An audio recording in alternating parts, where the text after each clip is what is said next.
Greetings, everyone. So I'm out here in my front yard in my garden bed getting ready to harvest some of this comfrey. These plants have been growing and I've kind of been neglecting them a little bit as far as the watering goes, and really harvesting the leaves as well because they're so huge and they just keep coming back. Comfrey is so prolific, but it's a beautiful plant and I love using it for pain and inflammation, making salves, poultices and things of that nature. But I'll probably be getting ready to do a alcohol intermediary oil, and I'll probably do a video on that, so more to come on that. But I'll be using it for some of my clients as a as a rub, for pain and inflammation rub. So I'm getting ready to harvest some of these plants, but let me show y'all what these plants look like. It is so crazy. So this is the biggest one that I have, and if you notice, it is one that sets flowers, so it will drop seeds and it will produce other plants in this bed, so it will keep coming back. Look, it's hanging over the bed.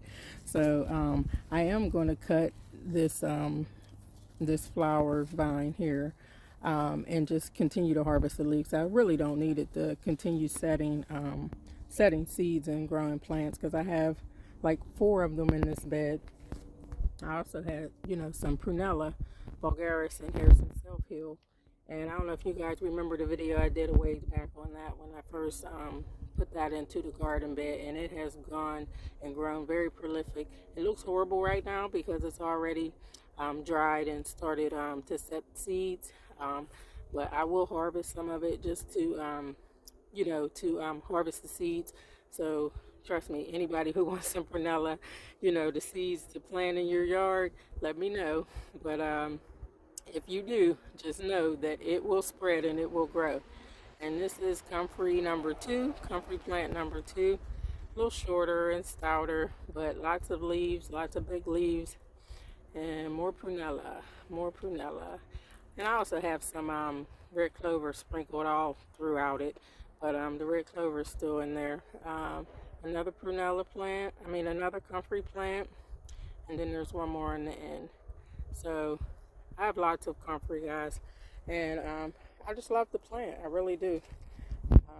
It's also called knit bone because one thing that it does, it can help to mend bones because it's a cell proliferator. I guess helps the cellular activity help to bind and to heal. So comfrey is a great plant to have in your arboretum, just for pain, aches, sprains, and like I said, it's called knit bone for a reason.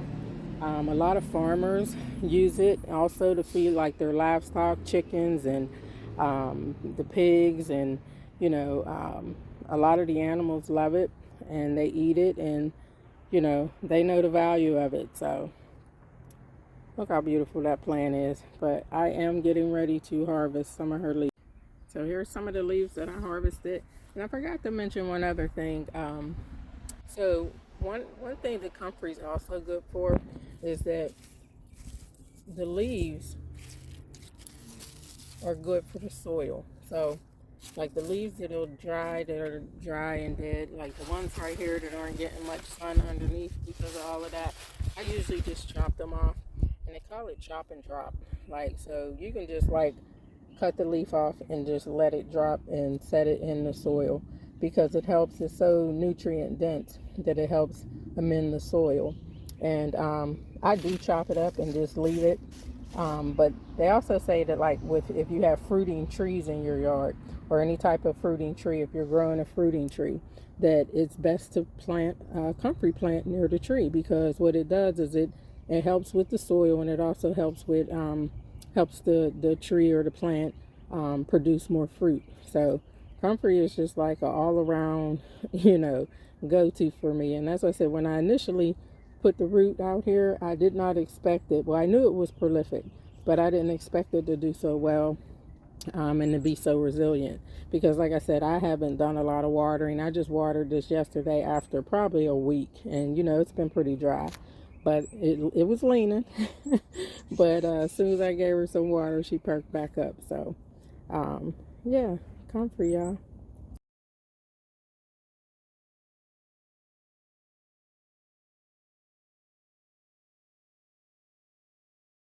So real quick, I just wanted to show you all what an alcohol intermediary oil looks like. And this is what I'll be doing with the comfrey that I just harvested. Well, I'll be letting that dry, but I already have some drying that I'll be making another oil with, because this is my personal bottle, so I need to make more for my clients. But look how green and dark and potent that oil is. Look how clear it is.